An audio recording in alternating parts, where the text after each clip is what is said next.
프레드릭 콘스탄트가 고스펙의 무브먼트를 장착한 시계들을 계속 내놓고 있습니다.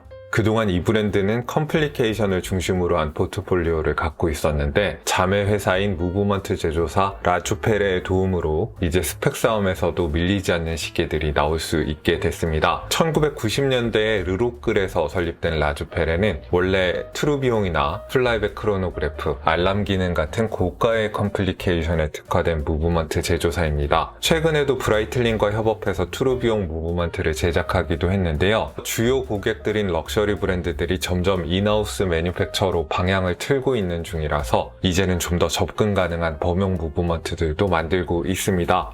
프레드릭 콘스탄트나 라주페레 모두 서로에게 줄 것이 있어서 앞으로도 두 회사의 협업을 계속 보게 되지 않을까 예상이 되는데요. 지난달에는 파워 리저브를 68시간으로 늘린 G100 무브먼트를 장착한 38.5mm의 클래식 프리미어를 소개해드렸고요. 오늘은 컬럼휠 크로노그래프 무브먼트 L100을 장착한 41mm의 하이라이프 크로노그래프를 소개해드리겠습니다. 작년 9월에 블루 팬더 다이얼로 같은 모델을 소개해드린 적이 있는데요. 최당 모델은 1888개 한정판이어서 일부 시장에서는 완판이 됐습니다. 그래서 색상이 다른 레귤러 에디션들로 확장해서 새 모델들이 나오고 있는 건데요. 요새 한정판으로 반응을 보고 레귤러 에디션으로 확장한다는 게 시계 회사들의 출시 공식이 된 것 같기도 합니다. 사실 그동안 나온 레귤러 에디션들은 팬더 다이얼이 아니라 단색 다이얼이어서 한정판보다 미묘하게 덜 예쁜 것 같다는 아쉬움이 있었습니다. 드디어 얼마 전에 블랙 앤 화이트 팬더 버전이 나오면서 다이얼의 피니시가 무광택이 아니라 은은한 썬버스트 브러쉬로 바뀌고 날짜 디스크의 색상도 검은색으로 바뀌면서 오히려 낫다 싶은 부분도 있습니다. 화면에 보이는 팬더 다이얼의 하이라이프 크로노그래프는 9월 12일 오후 9시 네이버 워치인사이드 라이브를 통해서 300만원대 이하에 들어오는 가격에 만나보실 수 있고 이번엔 하이라이프 스페셜처럼 꾸며지기 때문에 3핸즈 하이라이프들도 좀 더 좋은 가격에 만나보실 수 있을 겁니다. 이 크로노그래프 모델의 가장 큰 경쟁자는 아무래도 스와치 그룹 브랜드들에서 나오는 오토매틱 크로노그래프들일 텐데요. 200만원대 후반에서 300만원대 초중반에 걸쳐있는 티소와 해밀턴, 미도에서 나오는 크로노그래프들과는 가격 차이가 거의 없는 수준이고요. 400만원대에서 600만원대를 오가는 론진이나 라도의 크로노그래프들보다는 확실히 가격이 더 좋습니다. 가격으로 보면은 전자의 그룹에 가까운데 스펙으로 보면은 후자의 그룹에 더 가깝다는 게 이 모델의 매력이 아닐까 싶습니다. 이 시계에 장착된 L100이 어떤 엔진인지 간략하게 소개해드리면은 기본적으로는 베이주 7750, 7753 시리즈의 설계에 깊이 의존하고 있는 것은 맞습니다. 하지만은 컬럼휠 방식으로 구동한다는 게 베이주 7750과의 결정적인 차이점이고요. 컬럼휠은 크로노그래프를 스타트하고 스톱할 때마다 체스의 룩처럼 생긴 부품이 움직이는 모습을 관찰할 수 있다는 심미적인 장점이 있고요. 대부분의 경우에 캠 방식의 크로노그래프에 비해서 조작감이 좋습니다. 이 시계에는 스타트와 스탑 기능을 사용할 때만큼은 하이엔드 크로노그래프 못지않은 부드러운 사용감을 느껴보실 수 있습니다. 기존의 엔트리 레벨 컬럼휠 무브먼트들이 헛눌림 현상이 있다던가 컬럼휠답지 않게 빡빡하다던가 하는 문제가 있는데 이 친구는 전혀 그렇지가 않습니다. 요즘의 트렌드에 따라서 파워 리저브도 60시간까지 늘려놨고요. 트리오비스 레귤레이터와 글루시드루 휠 같은 고급 부품을 적용해 두었다는 것도 이 무브먼트를 상당히 매력적으로 보이게 만드는 요소입니다. 또 하나 중요한 업데이트가 있다면은 369 카운터가 배치되어 있는 베이주 7753 무브먼트의 경우 날짜를 크라운으로 조정할 수가 없고 별도의 푸셔를 통해서 날짜를 조정했어야 했는데요. 이 시계는 푸셔를 사용할 필요가 없이 크라운 1단계에서 날짜를 조정할 수 있어서 확실히 더 편리합니다. 물론 베이주 시리즈 특유의 단방향 로턴은 수정되지 않아서 이 무브먼트가 갖고 있는 진동과 소음은 그대로일 겁니다.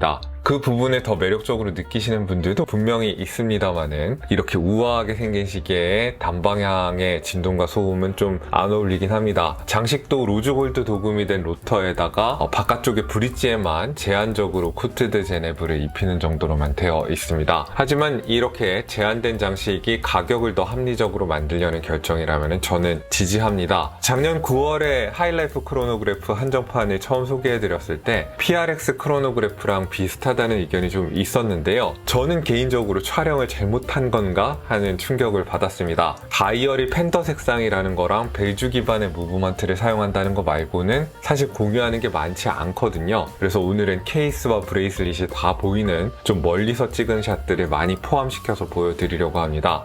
하이라이프는 일체형 브레이슬릿 시계를 이렇게 만들 수도 있구나라는 생각이 들게끔 하는 재밌는 케이스 디자인을 갖고 있습니다. 일체형 브레이슬릿 시계를 만들 때 이게 전체가 스틸이다 보니까 단조로워 보이지 않게끔 직선과 단면을 뾰족뾰족하게 사용해서 공격적으로 윤곽을 강조하는 방법으로 많이 제작이 됩니다. 그러면은 빛에 좀 다채롭게 반응하는 느낌을 줄 수 있으니까요. 반면에 이 시계처럼 곡면 위에다가 선명한 방사형의 사틴 브러쉬로 피니시를 해서 그 위에 빛이 부드럽게 번지게 하는 방법도 충분히 우아하고 고급스러우면서 다채로움을 갖고 있다는 생각이 듭니다.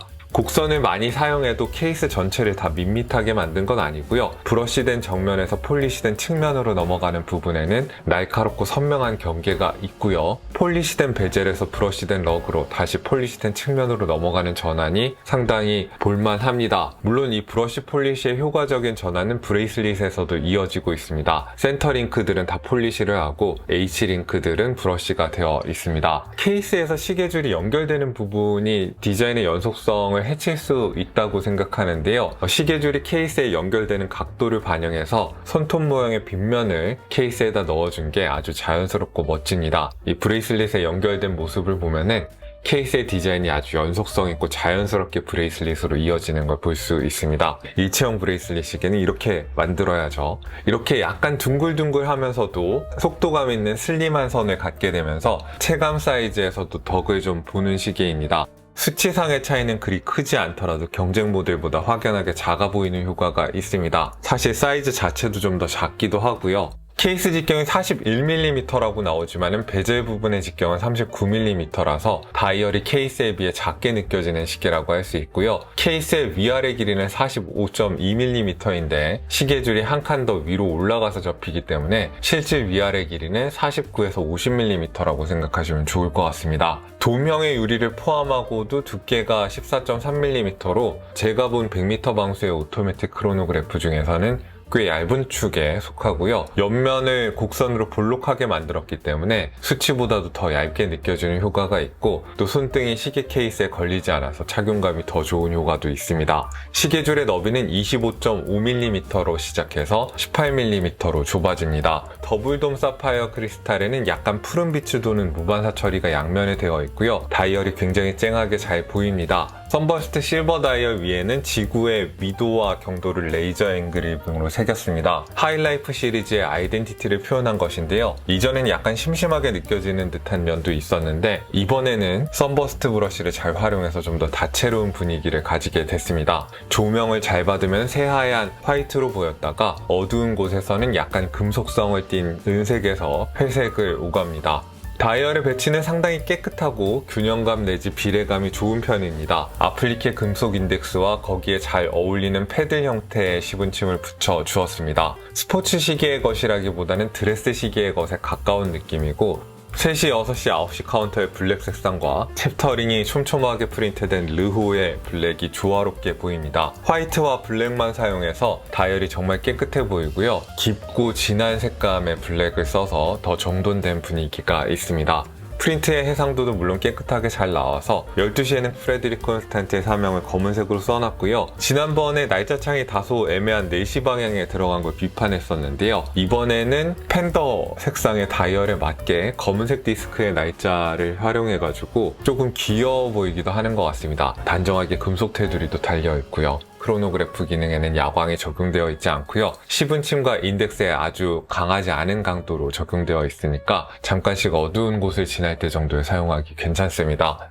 프레드릭 콘스탄트의 방패 로고가 사인된 용두는 지름이 6.7mm 정도로 크기 자체는 괜찮은데 높이가 다소 낮아서 수동 감기를 할 때 쾌적함이 다소 떨어지는 느낌이 있습니다. 멋진 외모를 위해서 편의성을 약간 희생한 부분이라고 생각되는 부분이고요. 그래도 날짜창을 조정하는 1단계 이후부터는 꽤 쾌적하게 활용하실 수 있습니다.